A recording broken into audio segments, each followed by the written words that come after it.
Hello, Scorpio. I'm Jen with Timeline Tarot, and this is your message from your ancestors as of November 11th, 2025. I've set the intention of this reading to be for Sun, Moon, Rising, as well as Venus. So if you have Scorpio in any of those placements, odds are there's a little message in this reading for you. Also, keep in mind that this is a collective general reading. It is not individualized nor personalized to you. Messages may come through today that do not fully resonate. And if that happens, don't get upset. It just means that one message is meant for someone else watching. So take what fits, how it fits, leave what doesn't. Be sure to check out your other placements. And also keep in mind that my ruling planet of Mercury is in retrograde. And so I may stumble or fumble my way through your reading. And if that happens, I ask for your grace and forgiveness ahead of time. With all of that said, let's begin. Tapping into the Scorpio collective now for my moon babies. For Scorpio, Sun, Moon, Rising, as well as Venus. What message do the ancestors have for Scorpio for November 11th, 2025? What is the message? One more shuffle here. Thank you. Your message, compassion. At the bottom of the deck, you have adventure. Right behind that is enchantment. So I feel like, looking at this card, this individual is laying down, their head is down. I feel like they're going through a difficult time. They're trying to stand back up. But they're transforming. There's like butterfly wings starting to sprout or grow out of this person. And then it's like, this is like your ancestors or spirit kind of watching over you, watching you struggle currently. I think what you're not seeing, if you notice, it's like this feels like a difficult time right now in your life with those butterfly wings because you're transforming, you're changing. But in the adventure card, this person is riding the butterfly. Like they have full control of the direction they're going in, thanks in part to this transformation. Okay, what is this all about here for Scorpio? For Scorpio, Sun, Moon, Rising, as well as Venus. What is this message here from the ancestors for Scorpio?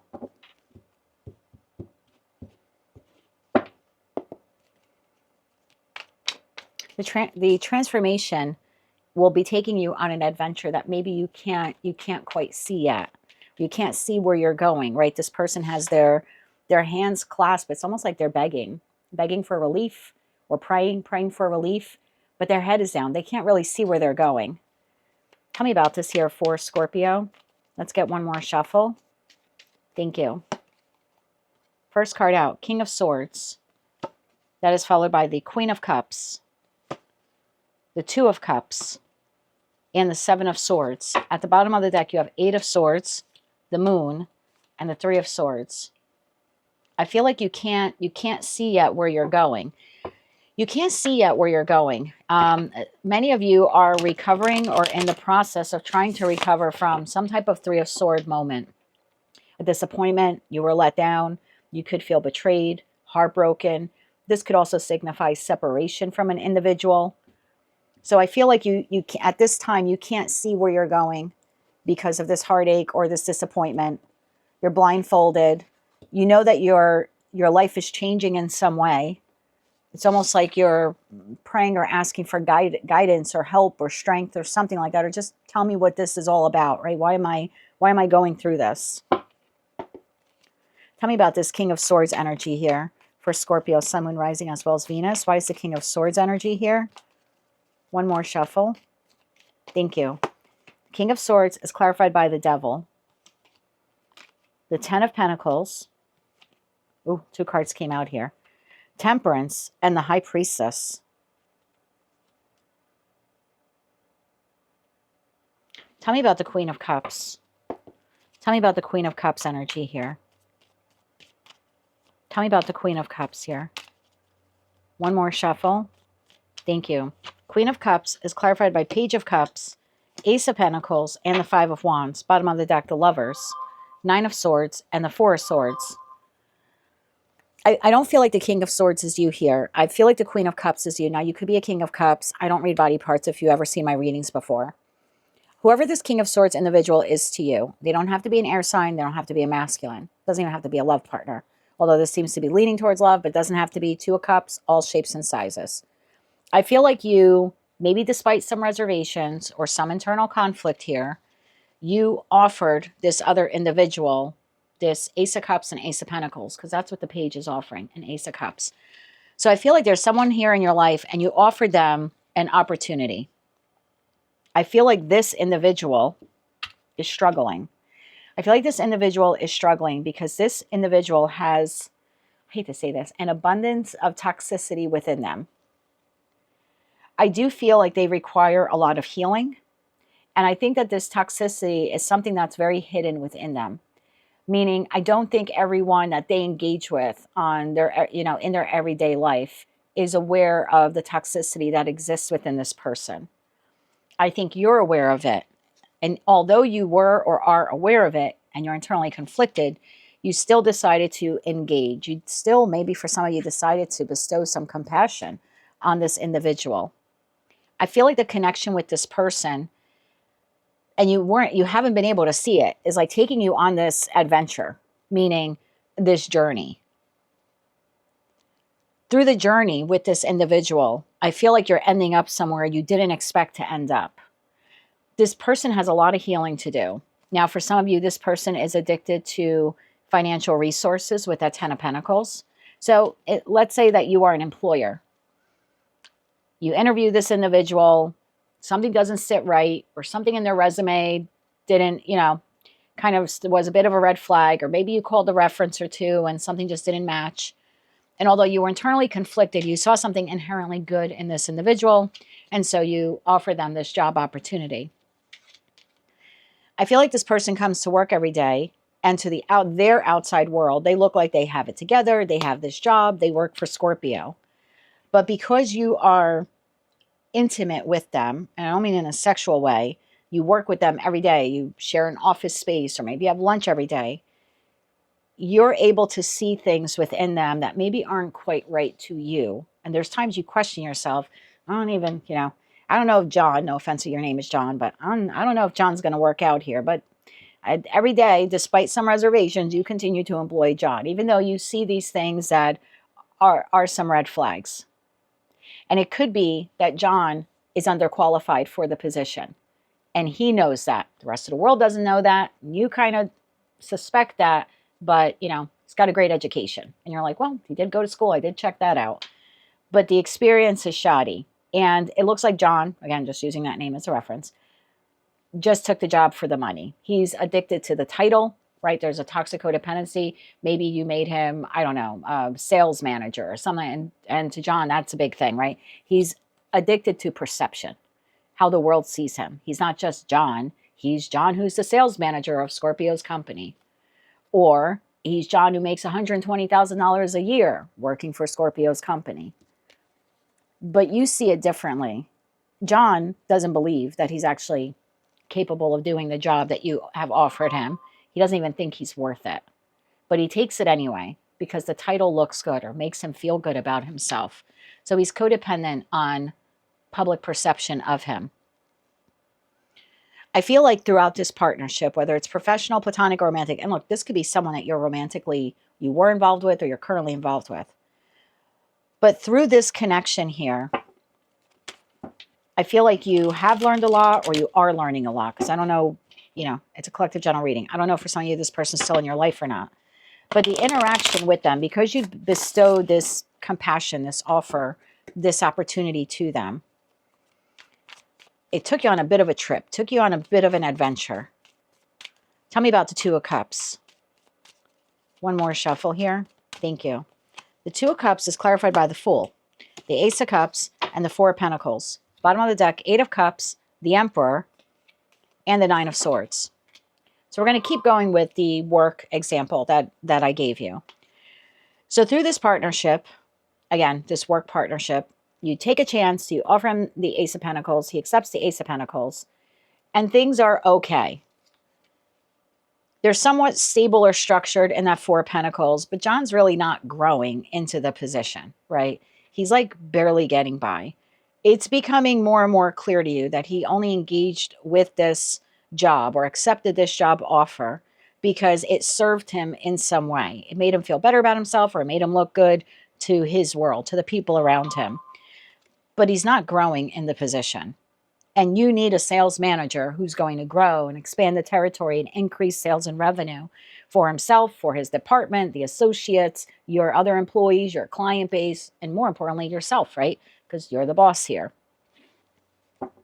I feel like once you realize that there's some kind of deception here, that maybe John is not cracked up for the position after all. Maybe he really doesn't know what he's doing. 8 of Cups, the Emperor, and the 9 of Swords. This is you then. You begin to toggle back and forth in your mind. Do I keep him? Do I not? Do I try to retrain him? Do I let him go? So there's a feeling here of like, do I retrain or do I rehire, right? Do I look for someone else for the job or do I try to make things work with John? I feel like through this connection, you both have been on this adventure, all thanks in part to John's deception on the resume. Tell me about the 7 of Swords. I feel like this has been a transformative relationship for you, or a transformative connection for you and for John. I'm going to keep going with the work analogy. That's what I was first given. You apply this to your life how you see fit. This could be a sibling. This could be a parental figure. It could be your boss. It could be your employee. It could certainly be a lover, maybe even an ex, okay? It's a collective general reading. You take this person how you see fit. Tell me about the 7 of Swords. One more shuffle. Thank you. We have the Empress, we have Judgment, and we have the Death card. The bottom of the deck, 5 of Cups. At some point in time in this connection, you went on this adventure. You went from Queen of Cups, King of Cups to Emperor or Empress energy. Through the deception that John put on that resume or the references he used or whatever. I hate to say this, but due to his underqualifications for the position, it emboldened you. Because the Queen of Cups is a very nurturing energy, whether you're masculine or feminine. And in that nurturing energy, it was like, even though despite my reservations, I'm still going to offer the cup, right? I'm the queen. I hold the cup. I have the job. I'm going to offer it to him, despite my reservations. But a good boss would not have. A good owner of the company would have went, no. Day one, interview, references aren't checking out. Your experience doesn't really measure up to what we need. I know you got a great education, you look nice, you're very presentable, you speak well, but not what I'm looking for. I don't need someone who looks good or speaks well. I need someone who can do the job well. And that's something that the Queen of Cups sometimes lacks. The Queen of Cups sometimes has too much compassion for an individual. And if she's a low vibrational queen in that energy, she has compassion for people she really shouldn't have compassion for, or she gives one too many chances. And so I feel like through this adventure, through this journey, by employing John, his deception is really in part your deception. Because although John deceived you from the get-go, you kind of had an idea what you were getting involved with, right? You were in the 5 of Wands, but you hired him anyway. So there's been something here about, through his deception, you've realized he's not the only one who has deceived you. You have deceived yourself. Now this now really puts you in the position of power. Now, it appears you have, either in the past or you are making, this judgment call that something needs to transform here with John. He will either be retrained and will learn the skills that he needs. And as the Empress, you're willing to teach him those skills. A good mentor would take this person under their wing. I remember when I was running a business with my ex-husband and we had 30 some odd employees. Our business partners were of the mindset of, if they don't work out, you just fire them. And we were always of the mindset, particularly me, retrain or rehire. And I always went with like, let's retrain first. And more often than not, that would work out. Or I would find another position that better suited that individual. Maybe they weren't really great at the appointment scheduling for our technicians, but maybe they were really great at marketing. And I would move them into, that department or that in that direction. So I feel like here, because of this deception, that not only this individual has deceived you, but you are now realizing you have deceived yourself. You're making the judgment call. Some of you are making the judgment call to end and fire, right? That would be the Death card. You're done. I'm done with you. I'm going to look for someone else to occupy or fill that position. And some of you are choosing to keep this person on board, but see if you can transform them. Can you retrain them? So I feel like your ancestors are trying to tell you at this time that although this deception felt and probably feels at this time like it wasn't fair, like why did this person do this to me? I think what ancestors are trying to tell you, you kind of did it to yourself. You both 7 of Swords you. They did and you did. But you get to make a choice now, Scorpio. You can end this and find someone else to fill that position, or you can try to retrain or rehabilitate this individual. The choice is yours. The adventure you want to go on here is entirely up to you. But if you default back to being that low vibrational Queen of Cups, this whole cycle will repeat. 5 of Cups, 4 of Cups, Queen of Wands. It's like if you don't take the inspired action, a Lover's card, change. This whole cycle will repeat. And you'll find yourself in 30 days or whatever, 6 months from now, being in the same position with John. So there needs to be a change, a transformation here in you. 8 of Swords, the Moon, and the 3 of Swords. Some of you are questioning, why did I even get involved with this person? Why did I even hire them to begin with? What was the purpose of all of this? I've wasted all of this time. I'm probably better off just finding someone else. Again, you have to do what is best for you. I think your message from your ancestors here is regardless of what you choose to do, retrain or rehire, if you continue to show up as a low vibrational Queen of Cups where you are ignoring your intuition, John will just be replaced by Pete or Margaret or Jane or Sue or whomever. And you will continue to hire people for that position that are underqualified. And you will ignore your intuition and give them the job offer. So this is not only deciding whether or not you want to retrain or rehire John. Do you want to retrain and rehire yourself? Do you want to show up differently, whether you stay in this connection or not? I think that's the adventure. I think that's this time around, you can do it differently. This person's a little inconsequential if you decide to, retrain them or fire them and hire someone else. You'll have the same experience if you show up the same way and ignore your intuition. 5 of Wands to the Queen of Cups, like I'm ignoring my intuition, right? The Queen of Cups, King of Cups, 2 most intuitive people in tarot next to the Hermit and the High Priestess. But in terms of court cards, the 2 most intuitive. But if you're going to keep ignoring that and keep giving people an opportunity when you know they're underqualified or they won't measure up or they don't have the capabilities, then are they really 7 of sorting you or are you 7 of sorting yourself? So I don't think this is so much, at the end of the day, a decision about whether or not to retrain and rehire John. This is, do you want to retrain and rehire yourself? So if you're asking why did I hire John in the first place, that was the reason. It was to teach you to become the emperor or empress. What you choose to do with John is entirely up to you and John now. Ace of Swords. Notice these 3 cards are face down, but the one that came up is face up. And that is the truth. So you can fire John, but if you end up hiring the next person and you ignore your intuition again, you'll be in the same situation, same adventure. So where you're going can be a lot different than where you were. Tell me about the Moon card. One more shuffle here. Thank you. 6 of Cups, Page of Swords, and the Page of Wands. Bottom of the deck, 4 of Cups. If you're wondering why John came into your life, this was to teach you something quite valuable in terms of communicating your wants and needs for the position that you have open here in your company or in your life. And you deciding whether or not that individual is qualified to fill that position. Not because of how they look or how they sound or how they talk. It's discovering more about them in that Page of Wands before you take the leap of faith to hire them in the Fool card. The Page of Wands is discovery. So it's almost like not rushing in and hiring the person in the first 5 minutes of the interview. And I would do that when I was hiring people in the beginning because I was so new at doing that if they came in with a great smile and they sounded great, and I would be like, okay, you're hired. And that's a terrible boss. Forget about being a terrible business owner. That's just a terrible boss. I'm not doing them a service. I'm not doing myself a service. And it took me a couple times of those types of instances to realize it's not so much that person's fault. The job was available. They applied. It's on me. So if they're struggling in the position and I'm not happy with the results that they're giving me as their boss, I can't totally blame them.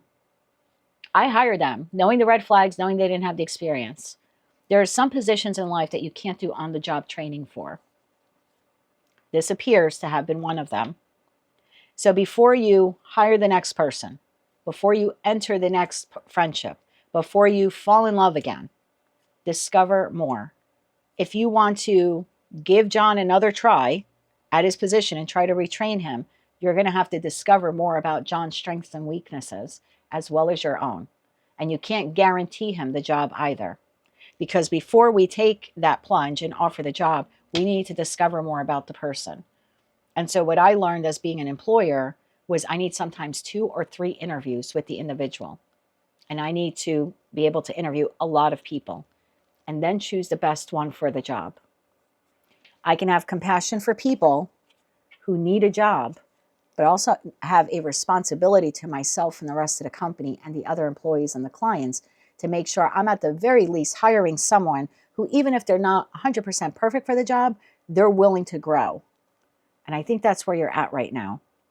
So I have a twofold message here for you. One, if you're going to keep this person, you need to discover, have a conversation, Page of Swords to the Page of Wands, to discover, is John willing to grow? If you wanted to retrain him, I'm not saying people are trainable. Please don't take it that way if this is a romantic partnership. But and I don't know why, but that's the advice here. That's the message here I was given. But there's going to have to be a discussion here. Is this person willing to change and grow? Are they willing to learn more about the position? And are you willing to hold your ground as the Emperor or Empress, say, but this is what I'm going to require of you? And if you can meet those requirements, great. Then we have a future. You have a future here in this company. But if you are headstrong and like, no, I'm not going to learn anything new, I don't want to change or evolve, I just want the title, then unfortunately, John's going to have to be let go. So your message here is, if you're going to keep this person in your life or try again with them, they're going to have to show up differently and you're going to have to show up differently. But you need to decide whether or not they're even capable of showing up differently. How can Scorpio do that? If they have this conversation with this individual, tell me more about that. How would they know if this person is capable of changing or learning more? Hangman, Ace of Swords. You won't know immediately. You'll need to have some patience, observation. In other words, their actions will prove their ability to transform, not their words. 8 of Pentacles. Are they willing to do the work? Can you visually see them doing the work? Do you see this person taking a class or a course, again, using that work analogy? Are they doing the work? Are they a student? Are they willing to learn? Are they willing to transform? The 8 of Pentacles is someone who's trying to master this skill or task so they can get to the 9 of Pentacles. The 9 of Pentacles is someone who's very efficient at what they do, very independent, very solid, very strong. They're not in it for the money or the title. They're in it because they have mastered the job. They've mastered the position. So observation here will be key. If you want to give this person another try or the 10th try, I don't know what try you're on, but it's through observation that you will get the clarity. If you don't want to give this person a try, and now you're looking out into the world to hire someone else for the position, observation will be key. Using the work analogy again, several interviews will be needed.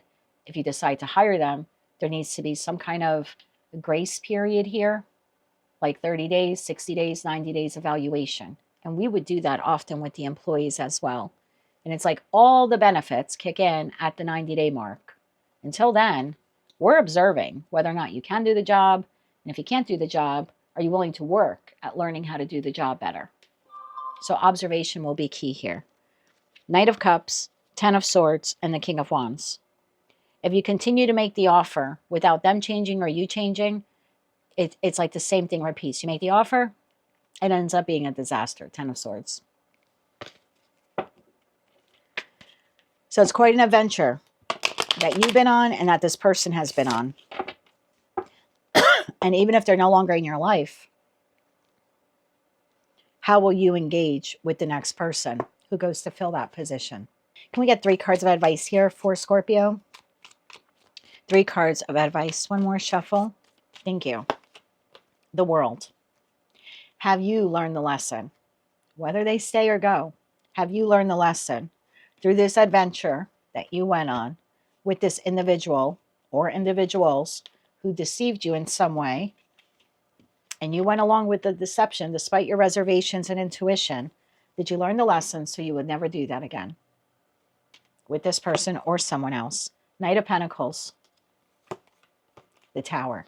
Did you learn the lesson Or will you plant the same seed? The Knight of Pentacles takes the Ace of Pentacles, plants it out in the field in the hopes of getting to the Ten of Pentacles. Will you plant the same seed in the same field?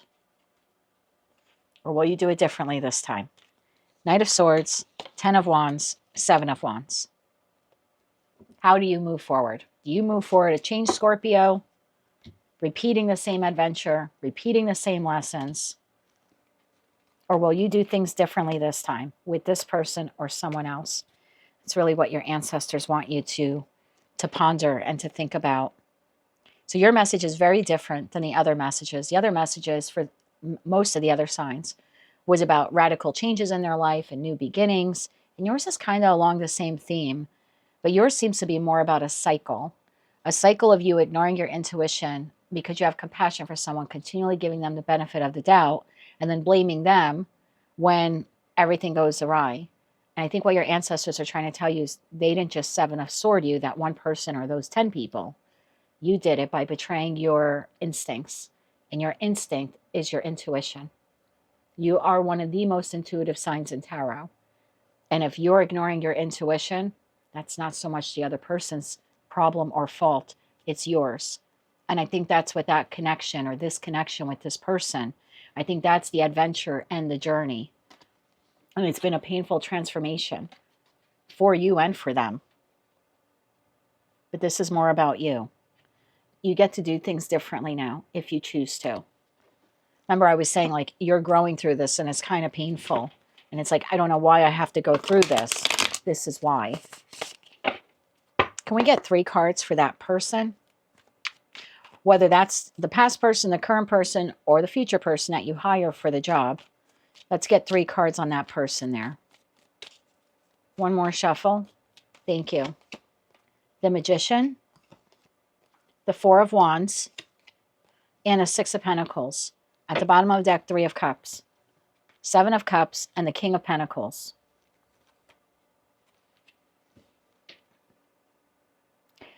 This current person or past person has the ability to transform.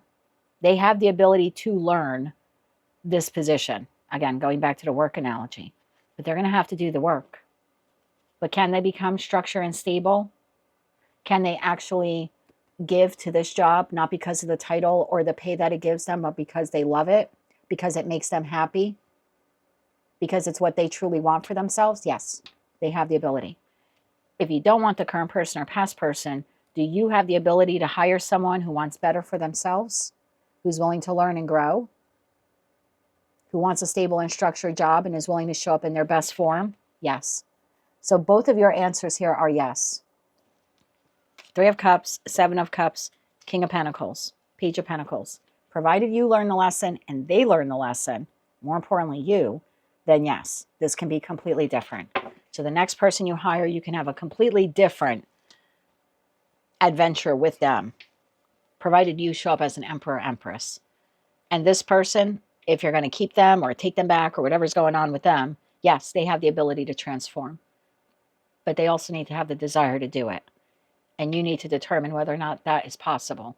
So I started clearing away the table to get ready for the Sagittarius reading, and I realized that the battery died on the camera. So I don't think you heard the last minute of the reading. So I really apologize for that. So what I was saying was the choice is yours, whether or not you want to help this individual, learn about this position, learn about their strengths and weaknesses, be a teacher to them and help retrain them in some way, or at least make the determination if they are trainable.